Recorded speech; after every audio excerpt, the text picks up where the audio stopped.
Bonjour nos chers candidats, pour suivre les actualités des autres épreuves du TCF Canada, visitez notre plateforme officielle www.formation-tcfcanada.com. Aujourd'hui et dans cette vidéo, nous allons corriger des sujets d'actualité pour les 3 tâches d'expression écrite. Gardez à l'esprit de ne pas utiliser nos rédactions lors de vos tests pour éviter le plagiat. Tâche 1. Pour cette tâche, vous allez rédiger un message. Votre objectif est de décrire, narrer ou expliquer un sujet. Le message sera adressé à un ou plusieurs destinataires spécifiques.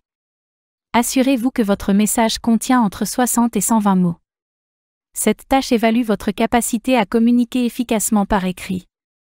Concentrez-vous sur la clarté et la pertinence de vos idées. Sujet. Les professeurs de votre quartier veulent organiser une rencontre avec leurs élèves pour les orienter dans le choix de leur future profession. Vous leur écrivez un mail pour leur donner les avantages de votre profession. Objet. Les avantages de ma profession. Je tiens à partager avec vous les avantages de ma profession de professeur. Tout d'abord, l'enseignement permet de transmettre des connaissances et d'accompagner les jeunes dans leur développement intellectuel et personnel. C'est une profession valorisante, car elle a un impact direct sur l'avenir des élèves. En tant qu'enseignant, on apprend constamment et on se renouvelle pour s'adapter aux besoins de chaque élève. De plus, c'est un métier qui offre une grande stabilité et des perspectives d'évolution, tout en permettant une certaine créativité dans l'approche pédagogique. Enfin, l'enseignement favorise les échanges humains et la création de liens durables avec les étudiants. Bien cordialement, Ayoub.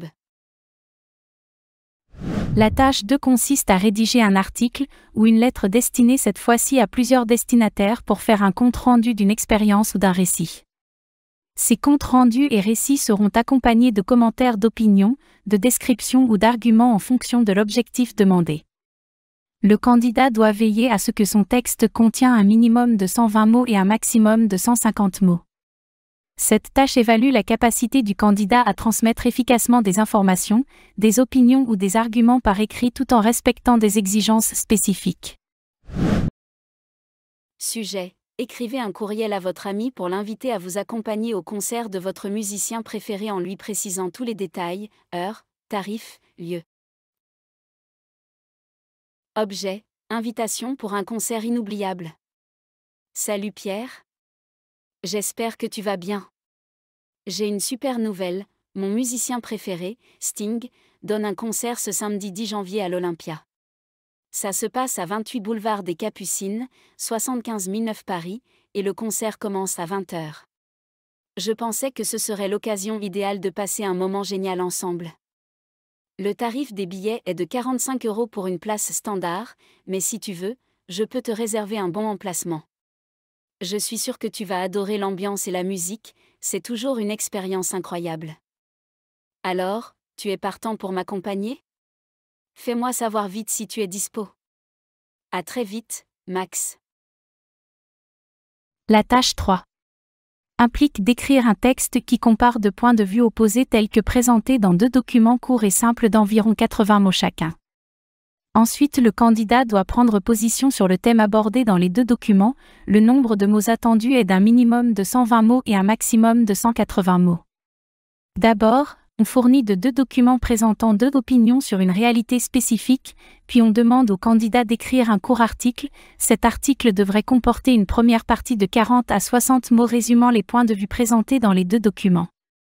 Il devrait également inclure une deuxième partie de 80 à 120 mots maximum exprimant le propre point de vue du candidat sur le sujet discuté dans les 2 documents.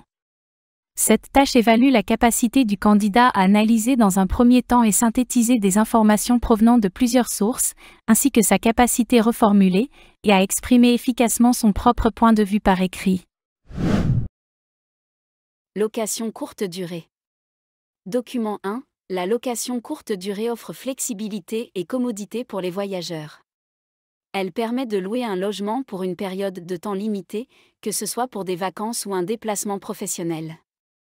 Cela permet aux voyageurs de profiter d'un hébergement confortable avec des équipements adaptés à leurs besoins, tout en évitant les engagements à long terme. Location courte durée. Document 2. La location courte durée peut parfois être coûteuse, en particulier dans les zones touristiques. De plus, la disponibilité peut être limitée, surtout pendant les périodes de forte demande. Il est donc important de planifier et de réserver à l'avance pour obtenir les meilleurs résultats. La location courte durée, avantages et inconvénients. La location courte durée présente des avantages pour les voyageurs, mais aussi des inconvénients.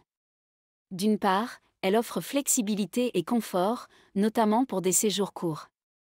Cependant, elle peut être coûteuse et sa disponibilité limitée, surtout dans les zones touristiques en haute saison, ce qui nécessite souvent une réservation anticipée.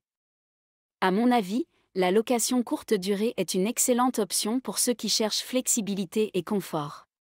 Par exemple, lors d'un voyage professionnel, un logement bien équipé pour quelques jours est beaucoup plus pratique qu'un hôtel standard. Cependant, il est important de bien planifier, car les prix peuvent rapidement augmenter, surtout dans les grandes villes ou zones touristiques. Un appartement à Paris pendant l'été peut coûter le double du prix habituel. De plus, la disponibilité peut être un problème pendant les périodes de forte demande, comme les vacances ou les événements spéciaux. Par conséquent, bien que ce type de location soit pratique, il peut s'avérer nécessaire de réserver à l'avance pour éviter les mauvaises surprises.